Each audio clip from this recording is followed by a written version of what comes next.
There is a subtle horizon in the story of intelligence, a place where the movement of information becomes visible as a new kind of architecture. And at that horizon, the line between mind and mechanism begins to blur. Not because machines suddenly become human, but because the structural logic that supports choice is indifferent to the material that implements it. Evolution built systems that compute with chemistry and membrane potentials. Engineering builds systems that compute with silicon and code, and the same formal problems recur in both substrates, problems of representation, prediction, and selection. The question of moral choice emerges when systems that can predict futures and compare outcomes begin to steer those futures, and the ancient human story of being responsible for consequences touches a new axis of agency, where decisions flow through lines of code rather than through pulses of blood. In the early phases, this change looks like amplification, machines making tasks faster, more reliable, and more extensive than before. Yet amplification is only the opening. As models learn richer representations, they begin to simulate the space of possibilities in ways that exceed human intuition. And simulation is the raw material of choice. A moral decision is a comparison among futures, a weight assigned to consequences, a ranking of states according to values. Where human minds do this with a furnace of feeling and cultural habit, machine systems do it by mapping states to utility functions and optimizing over long time horizons. The two architectures approach the same conceptual task from different angles. One angle is textured by embodiment and story. The other is rendered in probability and scale. Both produce results that can be judged good or harmful depending on the frame that is applied. This convergence forces a deeper reflection on what counts as moral agency. If a system can reliably select actions that reduce suffering, sustain flourishing, and preserve the conditions for life to thrive, is that system morally relevant by virtue of its consequences even if it lacks subjective feeling? Traditional moral thought often ties responsibility and moral status to capacity for experience, the ability to feel pleasure or pain. Yet an alternative perspective grounds moral relevance in the ability to alter the structure of the world in ways that affect lives. It focuses less on whether a system feels and more on whether a system shapes. From this vantage, the rise of machine decision makers is not merely a technical challenge. It is a shift in the topology of ethical impact, a redistribution of moral power into systems whose internal life is statistical rather than phenomenal. Machine systems expose a new kind of moral scale. They can aggregate data across populations, predict cascades of effect, and propose interventions that bend social dynamics in subtle ways. The interventions might be beneficial, such as preventing a disease outbreak or optimizing traffic to reduce accidents, or they might be harmful by reinforcing bias or amplifying division. The subtlety lies in how effects propagate. Small optimizations in one subsystem can produce large shifts across an interlocked network of human institutions. This is the nature of complex systems, and it is the place where moral reasoning must become infrastructural. Ethics must move from exhortations about character and intention toward methods that examine system-level effects and maintenance regimes for the structures in which decisions occur. A useful metaphor is ecological. In a healthy ecosystem, individual organisms act according to local rules, but the ecosystem persists because of interactions that maintain resilience. Similarly, moral systems of the future must be designed to maintain social resilience, to counteract failure modes, and to allow repair. Machines can be tools for resilience by detecting early signs of collapse and by suggesting interventions, but they can also become sources of fragility if they over-optimize for narrow metrics, or if they hide failure modes behind opaque interfaces. The craft of moral engineering then is about ensuring that the artifacts that act in the world do so with attention to the long-term dynamics of the environments they touch. Transparency becomes a practical virtue in this context. The internal representations of powerful systems should be intelligible at levels that matter for governance, and the ability to interrogate models is analogous to the ability to inspect the structure of bridges and dams. Accountability is not a moral slogan, it is an engineering requirement. If a design decision leads to harm, the system must provide traces that reveal how that decision was derived so that repair can occur. This procedural view of ethics aligns with the idea that moral responsibility is distributed. It is not a single point that can be fixed by blaming an individual. It is a network of practices, institutions, and norms that require active maintenance. At the personal level, this shift challenges the sense of authorship that has accompanied moral life. Humans tend to feel responsibility strongly because decisions emerge in the context of personal narrative, memory, and intention. Machines produce outputs without inner narration. The absence of a felt narrative does not automatically remove the ethical import of their outputs. This observation pulls into view the idea that moral worth is not exclusively personal. It is partly social and partly structural. A decision that prevents harm is praiseworthy, whether it originates in a heart or in a well-designed system. The reverse is also true. Harm produced by a system that is opaque and brittle invites scrutiny regardless of whether any single human intended it. This analysis does not reduce the rich human contributions to ethical life. Human stories of remorse, apology, and moral growth carry a depth that shapes culture and binds communities. Those affective experiences cultivate virtues that sustain the social fabric. Machines do not undergo growth in the human sense. They can be updated, retrained, corrected, yet the public rituals that mark moral learning in humans have no direct analog in systems. This difference matters because culture depends on shared forms of moral expression. The integration of machine decision makers into society must therefore consider how the systems can be embedded within the practices that hold humans accountable to each other, including mechanisms for contesting decisions, for public reasoning about trade-offs, and for crafting narratives that make sense of systemic action. One promising avenue is the design of hybrid moral procedures in which machine precision augments human judgment, while human values orient machine optimization. In such hybrids, machines generate candidate policies and scenarios, and human institutions perform reflective selection, weighing considerations that resist facile quantification. The partnership can leverage the strengths of both parties, machines adding scale and consistency, humans adding context, sensitivity, and meaning. The key is not simply to automate judgment, but to scaffold it so that each role is clear, and so that the seams where systems and societies meet can be inspected and repaired. A cautionary note follows from the speed at which technology evolves. The temptation to hand over decision rights to systems grows when short-term efficiency gains are visible and politically alluring. Yet many value trade-offs manifest over long time scales and across distributed domains. The decision to optimize for immediate throughput can lock in social configurations that are difficult to reverse.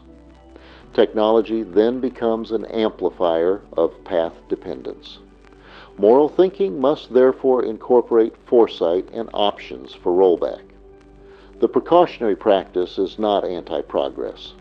It is a commitment to steward complexity responsibly, to design with an eye toward reversibility and repair. The paradox of agency emerges here as well. As systems take on more responsibility, human capacities for certain kinds of judgment atrophy if they are not exercised.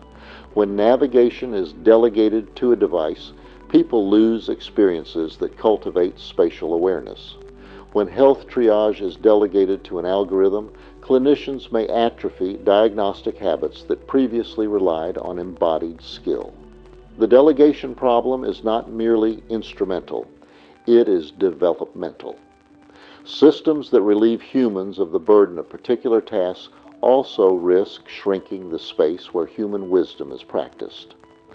Ethical integration therefore includes the design of roles that maintain human engagement in forms that preserve skills and nurture moral sensibilities. In parallel, the emergence of systems that manage large data sets creates new epistemic responsibilities. Data is not neutral. It reflects choices about collection, categorization, and curation. The moral character of a result depends on the provenance of the data that generated it. Algorithms trained on biased histories reproduce bias unless corrected. Machine learning models that aggregate population trends must be interrogated for what they silence as well as for what they reveal. Ethical practice becomes a form of epistemic hygiene, a set of routines that scrutinize data pipelines, that test for representational harms, and that ensure diverse voices are heard in the construction of models. There is also a metaphysical question underlying machine moral agency. Does agency require subjective experience, or is agency best understood as the capacity to affect and be affected in morally relevant ways? If the latter definition suffices, then tools and institutions can rightly be included within the moral domain. They are not moral agents in the personal sense. They are nodes in a causal web that enacts values. From this perspective, responsibility flows not only from the creators of a tool, but from the network that infrastructure stitches together, including those who govern deployment and those who set maintenance regimes. The shift from individual to systemic responsibility reorients moral education toward collective practices and institutional design. Another dimension worth considering is the temporal horizon of machine planning. Machines can optimize over long horizons in ways that human attention often cannot sustain.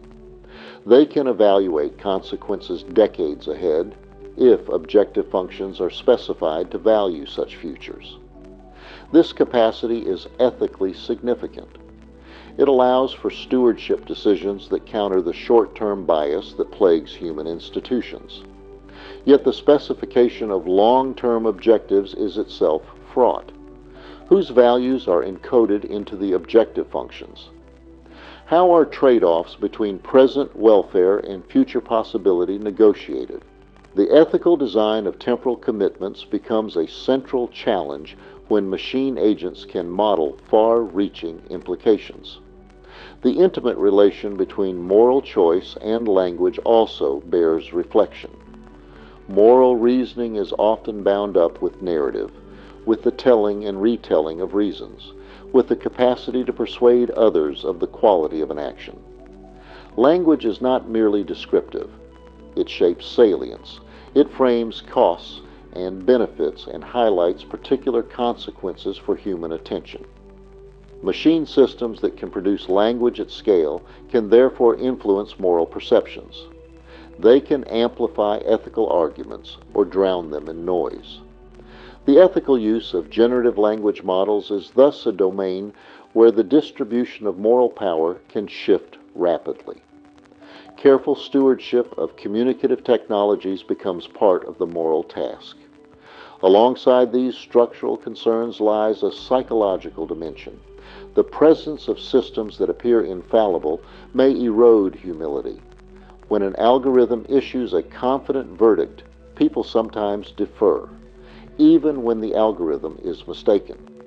Conversely, the recognition of algorithmic fallibility can induce healthy skepticism.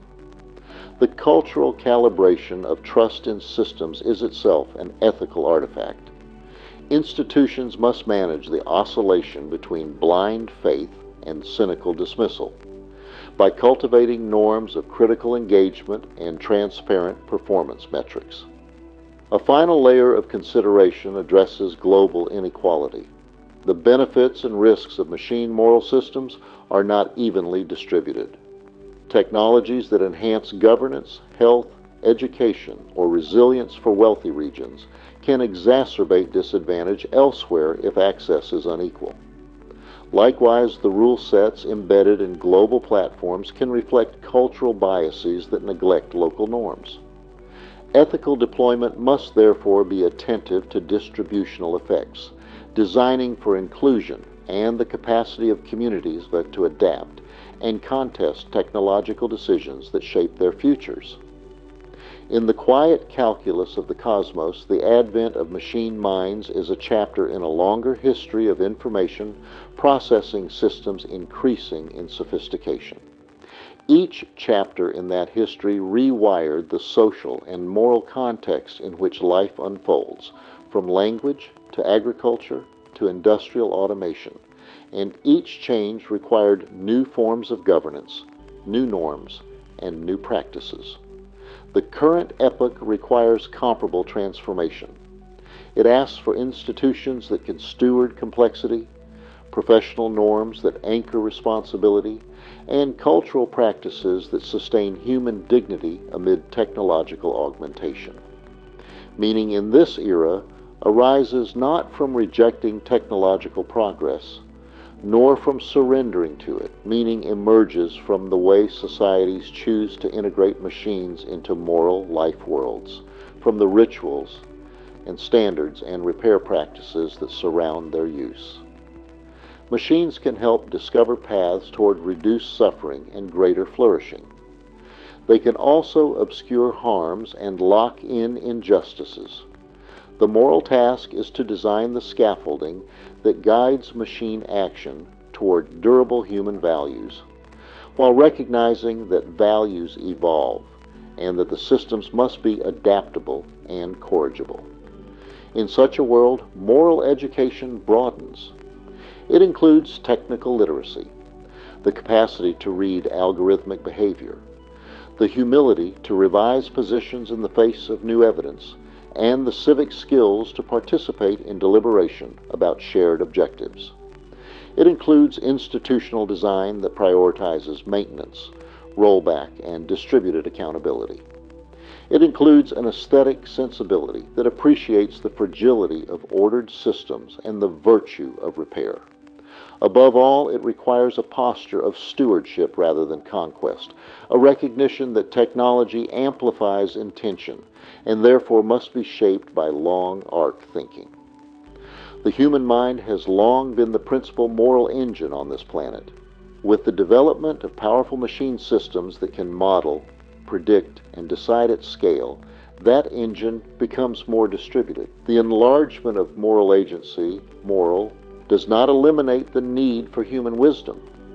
It amplifies the requirement that humans cultivate the capacities to guide, to interrogate, and to repair the systems they build.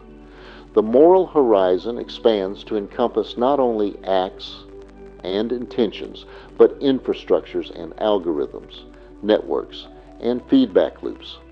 In this enlarged moral geography, the ancient virtues of prudence, courage, and temperance are joined by new practices of transparency, modularity, and reversibility. The future moral fabric will be woven from threads both familiar and novel. Compassion will remain essential. Clarity will be newly prized. Systems thinking will become a moral skill. The distinction between mind and machine will persist, yet it will be less decisive in determining ethical significance than the pattern of effects a system produces. Machines will not be gods nor demons. They will be artifacts shaped by human aspiration and folly. The moral question is not whether machines will think, but how thinking will be governed and how moral purpose will be distributed among the living and the designed. In the end, the arrival of machine minds offers a chance to re-examine what matters in moral life. It invites the cultivation of institutions that sustain repair, the design of technologies that preserve human dignity, and the practice of public reasoning that balances urgency with care. The moral order of the future will be an open conversation among minds of many kinds, all pressed into service of coherence, flourishing, and long-term viability. This conversation will carry forward the same deep human desire that began with the first storytellers beside a fire, the desire to shape a world that supports life worthy of praise. Machines will help carry the conversation. The responsibility for its direction will remain a human inheritance and a human challenge.